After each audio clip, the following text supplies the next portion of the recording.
नमस्कार, आदाब, मैं अशर यासिर। स्वागत है आपका सियासत टीवी के साउथ इंडिया एक्सप्रेस में। अब देखते हैं मुख्य समाचार।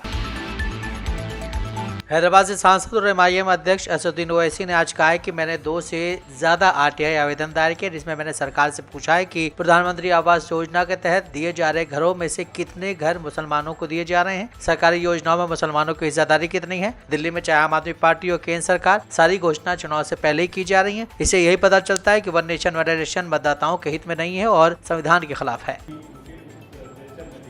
देखिए, मैं एक नहीं 2 से ज्यादा आरटीआई एप्लीकेशन डाला हूं, जिसमें हम सरकार से इस बात का डिमांड कर रहे हैं कि आपने अर्बन एरियाज में और अर्बन एरियाज से हटकर जो घर दे रहे हैं बनाकर, प्रधानमंत्री आवास योजना जो भी हो, उसका डेटा हमको दीजिए। बताइए आप कितने मुसलमानों को दे रहे हैं। देते नहीं है, बताते नहीं है।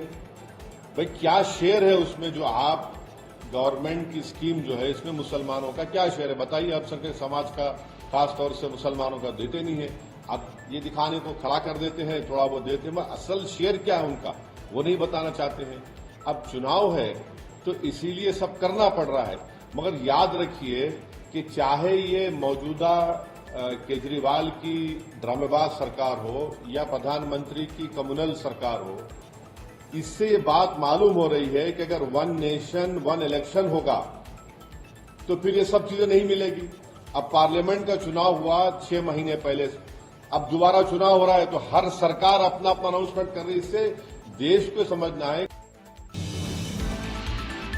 बीआरएस के कार्यकारी अध्यक्ष केटीआर ने आज हिमाचल प्रदेश और कर्नाटक दोनों राज्यों में कीमतों में बढ़ोतरी के लिए कांग्रेस की आलोचना की। केटीआर ने कांग्रेस की आलोचना करते हुए कहा है कि उपरोक्त राज्यों में उनके फैसलों की वजह से उनके मतदाताओं के साथ विश्वासघात हुआ है। कर्नाटक में आरटीसी टिकट की कीमत में 15% की बढ़ोतरी, हिमाचल प्रदेश में शौचालय टैक्स लगने पर जोर देते हुए उन्होंने कांग्रेस पर झूठे वादों से जनता को धोखा देने और फिर उन पर अतिरिक्त लागत का बोझ डालने का आरोप लगाया। उन्होंने कहा है कि कांग्रेस की गारंटी घोटालों के अलावा कुछ नहीं है। सबसे पहले वो आपके वोट के लिए इन योजनाओं से सभी को बेवकूफ बनाते हैं और फिर वो आम लोगों को कीमतों में बढ़ोतरी और अतिरिक्त टैक्स से कुचल देते हैं। तेलंगाना के पूर्व मंत्री ने एक्स पर एक पोस्ट में कहा है कि कांग्रेस का अभियान धोखे पर आधारित था, इसका नतीजा दैनिक सर्कस से कम नहीं है।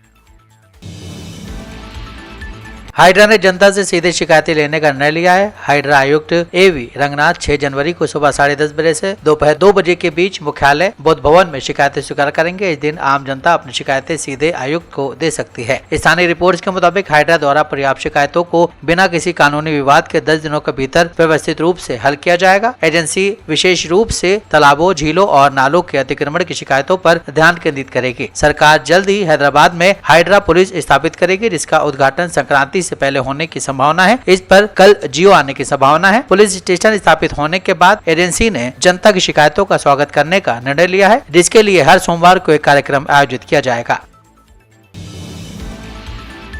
पीएम मोदी द्वारा केंद्रीय मंत्री किरण रिजिजू को अजमेर शरीफ दरगाह पर चढ़ाने के लिए चादर पेश करने पर एआईएमआईएम प्रमुख असदुद्दीन ओवैसी ने कहा है कि बीजेपी संघ परिवार और पूरे देश में उनके संगठन कोर्ट जा रहे हैं कि यहाँ वहाँ खुदाई होनी चाहिए। वो कह रहे हैं कि ये मस्जिद नहीं है, वो दरगाह नहीं है। प्रधानमंत्री चाहेंगे तो ये सब बंद हो जाएगा। 7 से ज्यादा मस्जिदें और दरगाहें उत्तर प्रदेश में ऐसी हैं जहाँ पर भाजपा सत्ता में और ये इल्जाम लगाए जा रहे हैं। एमपी का चुनाव जीत कर आते हैं तो ये सिर्फ चादर भिजाने से कुछ फायदा नहीं होगा। चादर तो हर कोई भिजाता रहेगा, मगर उस चादर को भिजाने के पीछे जो पैगाम एक सरकार देती है वो ये देती है कि हम सिर्फ चादर नहीं भिजा रहे हैं, हम उस समुदाय को, उस देश की जनता को जो इन तमाम चीजों पर आस्था रखती है, दरगाह मस्जिद में, उसको हम दरगाह और मस्जिद मानते हैं। आप चादर तो भिजा रहे हैं, मगर आप ही के चाहने वाले कोर्ट को जा रहे हैं कि ख्वाजा अजमेरी की दरगाह दरगाह नहीं है, मसाजिद मसाजिद नहीं है।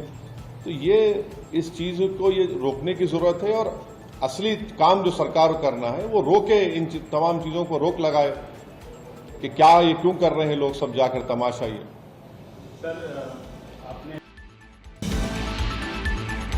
बीदर के ठेकेदार सचिन पंचाल की कथित आत्महत्या पर बीजेपी एमएलसी सीटी रवि ने कहा है कि हम सीबीआई जांच की मांग कर रहे हैं। सचिन ने सुसाइड नोट में प्रियंक खरगे के नाम का जिक्र किया है। अगर मुख्यमंत्री और राज्य मंत्री प्रियंक खरगे का समर्थन करते हैं तो राज्य सरकार निष्पक्ष जाँच कैसे कर सकती है। प्रियंक को पहले इस्तीफा देना चाहिए।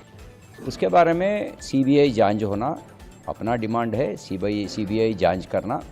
और एक बात याद करना चाहता हूँ, कब ईश्वरप्पा जी रूरल मिनिस्टर रहे, आरडीपीआर मिनिस्टर रहे, उस समय संतोष पाटिल एक कॉन्ट्रैक्टर का आत्महत्या हुआ था। उस समय भी ईश्वरप्पा जी ने सैंक्शन नहीं किया, टेंडर नहीं किया, उसके बाद में भी इस्तीफा देना पड़ा। कांग्रेसियों ने आरोप किया ईश्वरप्पा के ऊपर। उस समय प्रियंक खरगे जी ने क्या कहा, पब्लिक डोमेन में है, एक बार देख लीजिए, आपको भी मालूम होगा। उन्होंने कहा आत्महत्या करना आसान का बात नहीं, कब पूरा रास्ता बंद होता है जीना का, उस समय आत्महत्या करता है, उसका जिम्मेदारी ईश्वरप्पा जी का जिम्मेदारी, ऐसा कहा।